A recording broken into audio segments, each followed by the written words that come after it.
Fala, torcedor tricolor, bom dia. Bora acompanhar aqui as principais informações do São Paulo, preparação para essa partida de logo mais contra o Atlético Nacional. São Paulo que visita o Atlético Nacional pela ida das oitavas de final da Libertadores, esse jogo de hoje lá na Colômbia. Olhar aqui também a provável escalação do São Paulo, como que o Crespo vai montar o time para essa partida de logo mais. Aproveita e já deixa aqui nos comentários o seu palpite para esse jogo. Você, torcedor tricolor, que está confiante, acreditando em mais uma vitória do São Paulo, já deixa o seu palpite aqui nos comentários. Se inscreva também no canal, ativa o sino das notificações. Vai ter bastante vídeos por aqui hoje. Mas agora, sem enrolação, bora pro vídeo, galera.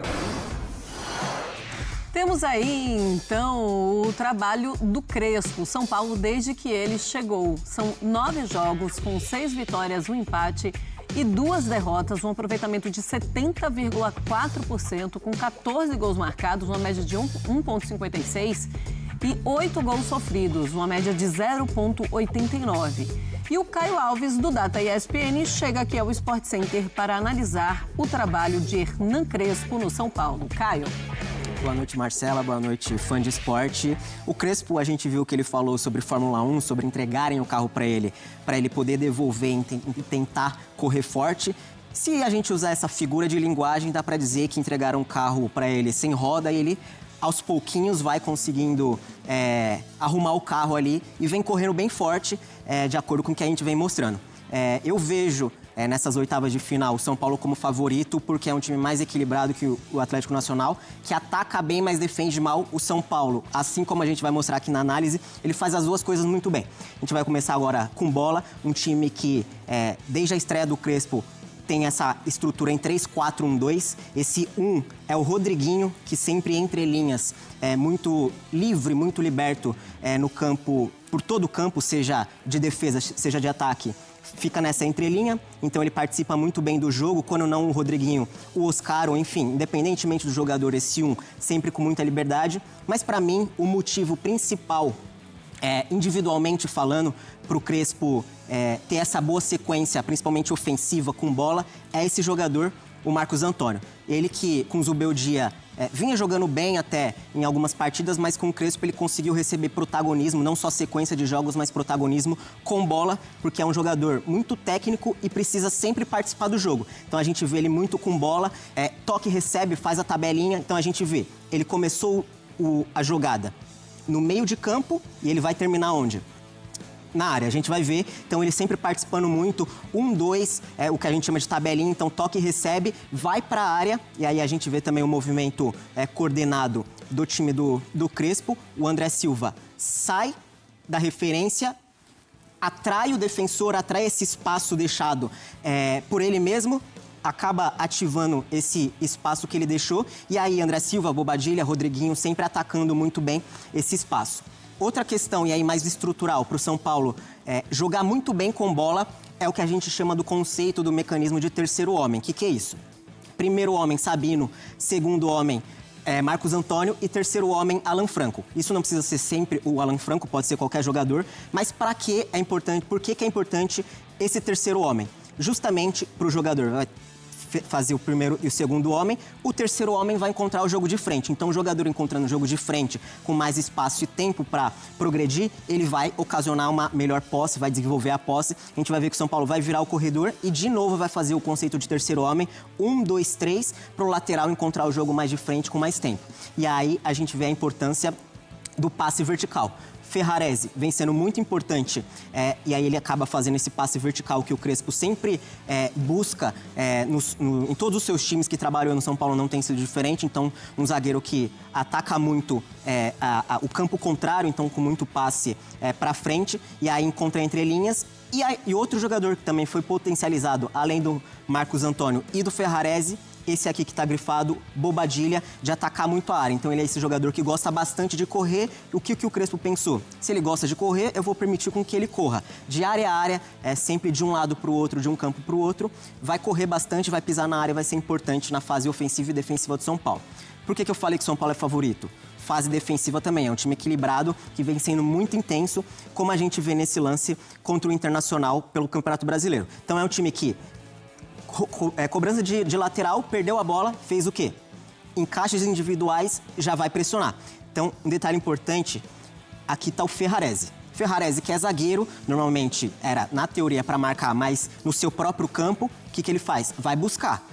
Não importa que tem mais um e mais 2 jogadores já fazendo esse encaixe. Ele vai pressionar também, justamente para roubar a bola próximo do gol, mais uma vez. 2 jogadores pressionando quem está portando a bola, quem está conduzindo, fazendo passe, e sempre encaixando de uma forma muito intensa, muito firme, e aí recupera a bola. A gente vai ver que o São Paulo desenvolve bem esse lance, o André Silva faz o ataque corretamente no duelo aéreo. Então é um time que perde a bola, já busca recuperar bastante.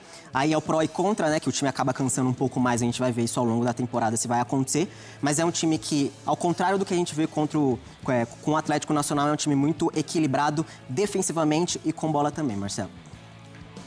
Boa, obrigada, viu, Caio, pela análise. Mota. Vamos lá, vamos debater esse São Paulo. André Kfouri, o que você está achando do São Paulo de Hernan Crespo? Eu estou achando um time coletivamente bem superior ao que vinha aparecendo em campo na administração com o patriota dele, o Zubeldia, com jogadores atuando de forma muito mais confiante. Na semana passada a gente falou sobre isso aqui, o fato de uma atribuição do Zubeldia em relação a problemas que o São Paulo tinha, sequência de empates, falta de vitórias, utilização de jogadores da base ou não utilização, passava sempre pela safra de jogadores machucados com a qual ele teve que lidar.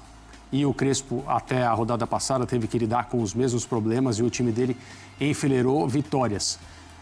A amostra é pequena, porque ele acabou de voltar, mas é preciso considerar, é preciso colocar na discussão que o time joga bem, joga de maneira convincente e ganha. E já são algumas atuações. Aquele impacto inicial que a gente comentou agora há pouco sobre troca de técnico, que geralmente leva um elenco a mudar a maneira de trabalhar, alguns jogadores ganham oportunidades, outros que vinham mal são definitivamente colocados no banco. Essas mudanças que são naturais normalmente fazem com que um time dê um certo resultado imediato. E o resultado que o time do Crespo tem dado, eu acho que ele já passou do momento de ser chamado de esse impacto imediato que as mudanças nas comissões técnicas costumam gerar. Mas teve um probleminha aí no meio do caminho, né? Que é a eliminação na Copa do Brasil, e a gente vai ver como que o São Paulo vai responder. Na volta ao Campeonato Brasileiro, a gente viu um padrão que se repetiu, da mesma forma que o São Paulo fazia antes dos 2 confrontos com o Atlético Paranaense, mas agora vem o que é mais importante na temporada.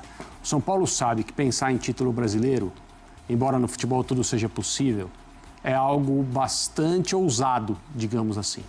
Mas pensar em ir fundo na Copa Libertadores, eventualmente disputar o título, não é uma proposta tão arrojada quanto poderia parecer. Então vamos primeiro observar como o São Paulo vai lidar com o confronto com o Atlético Nacional, como o São Paulo vai jogar, se vai se classificar ou não e como isso vai acontecer.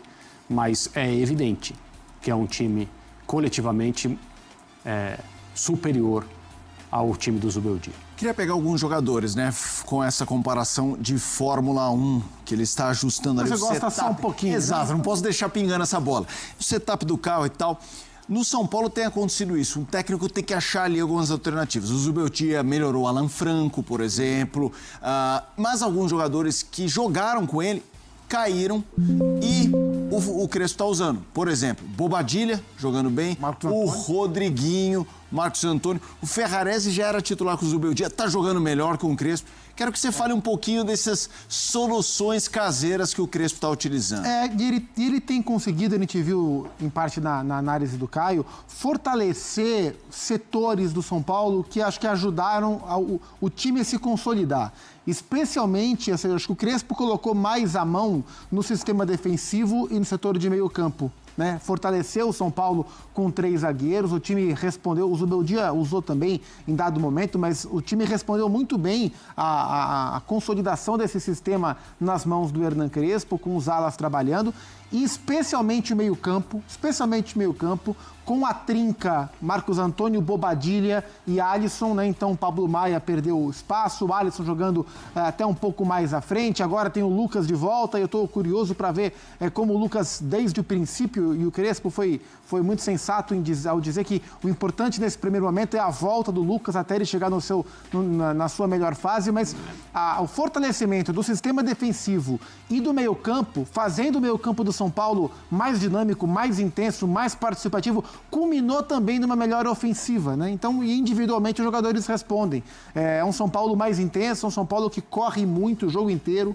corre demais, um time com muita velocidade, e que nesse momento vem dando ao Crespo exatamente o que ele quer e o que ele pode fazer desse elenco, né? O São Paulo tem um bom time, mas o São Paulo tem um elenco mais desnivelado e um elenco muito enxuto, convivendo com muitas lesões e com as necessidades de transferência, como dos meninos, né? O São Paulo vendendo os seus meninos porque precisa. Isso exige, isso dá a urgência para o técnico de encontrar soluções dentro do próprio elenco. O Zubeldia teve esse momento, né? Momento de crise em que ele encontrou nos meninos, principalmente, na promoção dos jovens e na readequação do sistema tático, uma resposta para um São Paulo que estava caindo em dado momento, na fase de grupos da Libertadores. Não sustentou no longo prazo e o Crespo vive este momento agora no São Paulo, encontrando respostas internas e dando a percepção que determinados jogadores são melhores do que pareciam ser. E acho que essa percepção, quem mais mudou a percepção foi o Bobadilla, né? O Bobadilla era um jogador que o torcedor falava, esse cara não vai virar no São Paulo. Vai ajudar, mas não vai virar. E quem vê o Bobadilla do Crespo fala, poxa, esse cara é o volante titular do meu time e hoje ele é uma figura intocável nesse sistema do meio campo do São Paulo. São Paulo que joga fora de casa nesta terça-feira, o outro brasileiro que entra em campo amanhã, Fortaleza como Zupac. Eu poderia perguntá-lo quem é o melhor brasileiro que chega, mas eu queria tentar pegar o momento atual com um recorte do momento da parada. Quem chega melhor em comparação ao que era? Quem subiu nas... Dá pra lembrar, você foi lá pro Estados Unidos, você não lembra onde você tava, né? Nossa, tinha até cabelo naquela época lá, né? Menos, né? O melhor time antes da parada era o Palmeiras. E é um que chega em questionamento agora, mas para mim, assim, quando a gente olha os confrontos de mata-mata, o único time brasileiro que eu sou capaz de falar, este é favorito no duelo, é o Palmeiras. Claro que Flamengo e Inter é o confronto brasileiro, mas o Botafogo é melhor que a LDU, mas jogar contra a LDU nunca é fácil, é sempre problema. O São Paulo é melhor que o Atlético Nacional, talvez, né? O time colombiano é um time forte. São Paulo fez uma tremenda campanha, foi a segunda melhor campanha. O Atlético Nacional é um time forte que não perdeu os jogadores que se esperava que fosse perder. O Renestrosa ficou, o Cardona tá lá, saiu o Viveiros, né, que foi pro Atlético Paranaense, mas trouxe o Marlos Moreno de volta, mas é um time forte. O Flamengo pega o Inter e o Fortaleza não é melhor do que o Vélez hoje, né? O Fortaleza vem com problemas, então não dá para chamar de favorito também. O Palmeiras é o único que para mim é claramente favorito, menos pelo seu momento, mais pelo seu potencial e especialmente pelo adversário, que é o mais frágil. Então acho que quem deve encontrar mais facilidade nesse momento é o Palmeiras e eu estou muito curioso para ver como o São Paulo vai se sair em Medellín. E como vai ser o duelo brasileiro entre Flamengo e Internacional. O Flamengo ele é melhor do que o Inter, mas é um confronto onde o Inter pode beliscar ali e machucar o Flamengo também. E para você, André, quem que você olha e fala, esse aqui passa para as quartas de final com certeza? Certeza a gente nunca vai ter, mas eu acho que quem dá uma maior dose de confiança para falar algo assim no futebol é o confronto do Palmeiras mesmo. Porque, assim, fazendo o caminho de volta, o adversário do Palmeiras é o menos dotado tecnicamente. Isso. Então, se qualquer time brasileiro estivesse diante do adversário do Palmeiras, a gente falaria a mesma coisa. Sim. Né? Uhum. Talvez não o Fortaleza pelo momento que o Fortaleza atravessa, mas mesmo assim, na comparação, eu acho que penderia para o lado brasileiro de uma maneira bem clara. Também existe uma diferença em relação a como se entende a palavra favorito, né? Tem gente que acha que quando a gente fala que tal time é favorito, você está dizendo, esse time vai ganhar. Já ganhou. Né? Não, esse time é melhor, levando em conta que num confronto em 2 jogos, na maioria das vezes, o melhor time passa, o que nem sempre acontece. Não aconteceu na Copa do Brasil nas últimas semanas, mas na maioria das vezes acontece. Você pode falar, tal time é favorito. Eu tenho um favorito para todos esses confrontos. Até do que teoricamente tem mais conversa, que é o confronto de brasileiros, levando em consideração o momento do Internacional, mas é um clássico do futebol brasileiro, valendo classificação para a próxima fase da Libertadores. E esse duelo vai ter a particularidade, André, que no final de semana eles jogam também. Aquelas loucuras, são 3, Flamengo e Inter na sequência. Tem a coisa da repetição de encontros que o Flamengo passou com o Atlético Mineiro. De novo com o Flamengo, né? Para mim, o Flamengo é favorito contra o Inter. Mas você está falando que o Flamengo vai ganhar do Inter? Não, eu estou dizendo que o Flamengo é melhor que o Inter, está melhor que o Inter, mas tomara que sejam jogos maravilhosos como os outros. Mas o adversário, tecnicamente inferior entre todos, é o do Palmeiras. Zupá, vamos agora para o lado pior. Vamos. A questão do Fortaleza estar no Z4 é o que define um encaminhamento de voto, digamos assim, ao Fortaleza, ou você vê outra... Não. O Inter também não está num momento maravilhoso. Não é pela classificação, é que a classificação do Fortaleza no campeonato, ela é retrato da temporada do Fortaleza. É uma temporada de futebol abaixo, desde o começo, né? A própria Libertadores, o Fortaleza, claro, tem mérito em se classificar, passou em segundo no seu grupo, sendo que um dos jogos em que ele venceu, ele não venceu. Estava 0-0 contra o Colo-Colo, até que deu aquela tremenda confusão e, merecidamente, os pontos foram dados para o Fortaleza. Mas, do jeito que as coisas andavam, estava na reta final do jogo, a chance daquele jogo acabar em 0-0 era grande, era uma vitória menos. Nem sei se nas contas essa vitória menos tiraria o Fortaleza, mas só para dizer que a campanha do Fortaleza, que foi uma campanha de classificação na Libertadores, ela também teve um facilitador de pontos em que, teoricamente, ele não conquistaria. É um ano ruim do Fortaleza, né? Um elenco que foi envelhecido, um trabalho do Juan Pablo Vojvoda histórico que bateu no teto. Essa reformulação, não há nenhuma garantia que ela vai ser uma troca de rápida assimilação. O Renato Paiva não é mau técnico, mas é difícil para um time que passou tanto tempo com o mesmo técnico como o Vojvoda trocar e rapidamente encaixar com os problemas de elenco que o Fortaleza teve ao longo da temporada. Então é um ano de futebol ruim. Contra o Vélez, que também perdeu jogadores, né? O Montoro, que foi para o Botafogo, ele era reserva, mas perdeu o Ordonhes, perdeu o Valentim Gomes, que era um zagueiro titular, que o Cruzeiro tentou contratar no começo do ano, que foi para o Real Betis. Um Vélez que é um time muito jovem do futebol argentino, e que neste momento mostra mais potencial que o Fortaleza. Claro que tem condições, mas é um confronto duríssimo que tem o Leandro Piscina. E só pela dúvida do Zupac, teria um triplo empate. O Racing estaria passado em primeiro, e aí Bucaramanga, Fortaleza e Colo-Colo 6 pontos. Vai pro saldo, né? Se tivesse se o jogo terminasse 0-0. Empate, né? Ali. Empatado. Né? André, olhando e fazendo essa comparação, os times que melhoraram e pioraram da fase de grupos para essa fase agora de oitavas de final. O Internacional piorou, o Botafogo melhorou, o Flamengo melhorou, o Palmeiras piora ou melhora? Como você vê essas equipes? A fase de grupos do Flamengo foi complexa. Ruim. Assim, foi pior do que abaixo do que a gente imaginava, né? Foi pior do que isso. O Flamengo se classificou segurando um empate contra o Tátira no Maracanã, na unha ali do Rossi, pegando a bola. Naquele momento em que o medo do gol de empate sair... Né? Fazia ótimos jogos no Campeonato Brasileiro e não conseguia performar na Libertadores. Exato. Então, acho que o Flamengo hoje é um time melhor, mas a gente não tem a condição de referência, porque na Copa do Brasil o Flamengo fez 2 partidas com o Atlético Mineiro e foi eliminado nos pênaltis. Né? Ganhou fora. Sim.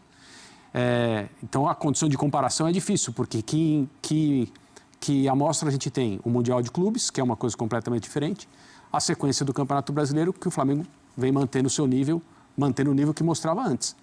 No Brasileiro, o Flamengo pouco oscila. Na fase de grupos da Libertadores, fez partidas muito frustrantes, assim. Muito mesmo, em casa, fora de casa, desde o início. Lembro como se fosse hoje. O Felipe Luiz criticando o time após a vitória fora de casa na estreia. Pelo jogo que o Flamengo fez.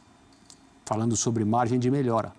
Então, acho que é mais ou menos natural esperar que o Flamengo seja um time melhor hoje, mas a gente não tem a amostra não tem referência de uma competição em mata-mata, fora a Copa do Brasil, em que o resultado foi desagradável. Mas eu acho que o Flamengo vai melhorar, acho que o Flamengo que vai disputar essa vaga contra o Internacional é um time melhor do que nas últimas vezes que a gente viu o Flamengo jogar pela Libertadores. Dos brasileiros, quem vai chegar para esse duelo no maior viés de alta é o São Paulo, que está numa arrancada. Mas tem um compromisso muito complicado contra o Atlético Nacional. Então, essa boa fase do São Paulo vai ser colocada em xeque contra um adversário bem chato num jogo em Medellín, no Atanásio Girardot, que nunca é um jogo tranquilo. A gente já vai... É isso aí, torcedor do São Paulo. As informações do Tricolor para esse jogo de logo mais. Essa partida importante, fora de casa, esse jogo de hoje que vai ser lá na Colômbia, na casa do Atlético Nacional. Eu acredito que não vai ser um jogo fácil, principalmente por ser fora de casa, mas o São Paulo chega num bom momento. Apesar de ter sido eliminado ali da Copa do Brasil, né, teve essa eliminação ali que muita gente não contava, mas o São Paulo chega num bom momento.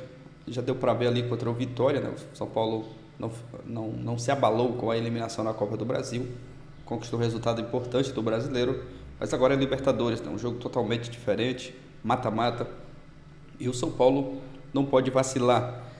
Se aparecer as chances ali, as oportunidades contra o Atlético Nacional, fazer os gols, quem sabe trazer uma boa vantagem para essa partida, esse jogo da volta, né, no Morumbi. Mas primeiro focar nessa partida de hoje. São Paulo entrar ligado, as chances que tiver ali, fazer os gols e não vacilar. No jogo contra o Atlético Paranaense, o São Paulo teve a chance de matar o jogo ali o confronto, né, na primeira partida, e acabou vacilando, tomou um gol no finalzinho da partida, o que complicou, né, para o jogo da volta, e o São Paulo foi eliminado. Então é tirar lições aí desse confronto do Atlético Paranaense para não cometer erros que cometeu na Copa do Brasil e entrar ligado na Libertadores nessa partida de hoje. É um jogo muito importante, o São Paulo não pode vacilar nessa partida de hoje. A expectativa aí na Colômbia é de casa cheia, no estádio do Atlético Nacional. Primeira partida desse confronto, né, das oitavas da Libertadores. Um provável São Paulo, segundo o GE, o São Paulo vai a campo com um esquema ali, né, com 3 zagueiros, Rafael, Ferrarese e Alan Franco. Desculpa, o Rafael no gol, Ferrarese, Alan Franco e Sabino na zaga. Cedric ou Mike, Alisson, Marcos Antônio, Bobadilha e Enzo Dias. Luciano, André Silva ou Ferreira. Esse é um provável time do São Paulo para essa partida de logo mais contra o Atlético Nacional. Tem o desfalque ali do Arboleda. Pode ser também que o Lucas apareça aqui no time titular, né? O Lucas que voltou contra o Vitória.